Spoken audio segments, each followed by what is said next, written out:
বা এই সেটা সেটা গরমে জীবন একদম গলে গেল। বা খেতে ভাবি একটু কাজ বাজ করবো গরমে, একটু তো কিছু হয়ে ওঠে না। আহ, কি করা যায় বাড়া, এই গরমে এবার মানুষ বাঁচে নাকি? এ কি বাড়া তুই এখানে? আরে তোদের বাড়ি থেকে গেছিলাম, দেখলাম তুই বাড়িতে নেই, ভাবলাম তুই এখানে আছিস, ওর জন্য চলে আসলাম। কে হয়েছে তোর, এখানে একা একা বসে আছিস? বাড়ি গিয়ে কি বাল করবো? বাড়ি গেলে তো মাথা পাচ্ছে। হ্যাঁ, বাড়িতে গেলেই সারাদিন মা বলে কাজ কর কাজ কর, গরমে কি বালের কাজ করবো? তাই এখানে বসে আছি। আরে পল্টু কোথায়, পল্টুর খবর কি? পল্টুকে কদিন ধরে দেখতে পাচ্ছি না। আর বলিস না, ওর কদিন আগে মাল কেটে গেছে, দুঃখে শুধু বাড়া এদিক ওদিক দৌড়ে বেড়াচ্ছে। সে কি বাড়া, কদিন আগে তো দেখলাম দুজন খাদ্য ঘুরে বেড়াতে, তোমার আজকে মাল কেটে গেল? হ্যাঁ তাই তো শুনছি। নে বাড়া বিড়ির বোতল নিভে গেছে। তাহলে পল্টুকে একটা ফোন কর, ডাক একটু মালটা খায়। হ্যাঁ আমি আসার আগে পল্টুকে ফোন করে এসেছি, ও আসবে, এখন চলে আসবে। কথাটা শুনে খুব খারাপ লাগলো, মালটা কেটে গেল। কত সুন্দর একটা কাঁচা মাল ফুটিয়েছিল, বা রাখতে পারলো না। হ্যাঁ রে বাড়া ঠিকই বলেছিস। ওই তো বাড়া পল্টু চলে এসেছে। বল ডাকলি কেন? আরে এখানে আড্ডা মারছি, সবাই আছে, তুই নেই, ওর জন্য ডাকলাম। আরে বাড়া তোর তো দেখাই পাওয়া যায় না, ওর জন্য তো ল্যাংচাকে বললাম তোকে ফোন করার জন্য। আমাকে আমার মতন থাকতে দে, একদম আমাকে ফোন করবি না।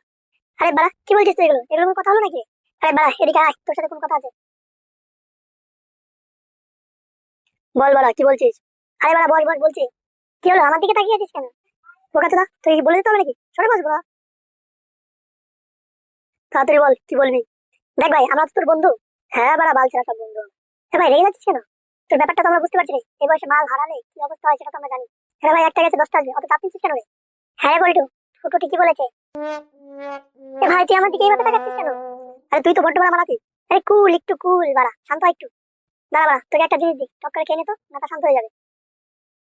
খেলে বাড়া এটা টকস করে খেয়ে নে তো, দেখবি বাড়া একবারই ভালো লাগবে। তারপরে দেখবি রাগ অভিমান দুঃখ কিছু থাকবে না, এটা টক করে খেয়ে নে। আমি ওইসব খাবো না। ও মা কেন, এটা ভালো জিনিস তো। হ্যাঁ এটা ভালো জিনিস তো। বিড়ির গন্ধ বাড়া মায়ের নাকে গেলে মা আমার সাথে ভেঙে দেবে। আরে বাড়া পাগল ছেলে বোঝাই না। আরে বাড়ি যাওয়ার সময় দুটো তুলসী পাতা ছিঁড়ে চিবাতে চিবাতে যাবি, মারা কেউ বুঝতেই পারবে না। হ্যাঁ হ্যাঁ আমি কথা খেয়েছি, মা তো এখন তুই বুঝতেই পারিনি। কি হলো বাড়া কি ভাবছিস? বাড়ি গিয়ে বাড়া ঠাক্কা না তো? তোর কি বাড়া বিশ্বাস হচ্ছে না নাকি?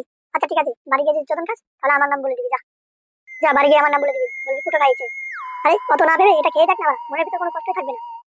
কই বাড়া দে দেখি। এই তো বাড়া বাপের ছেলে লাইন এসেছে, নে নে নে নে।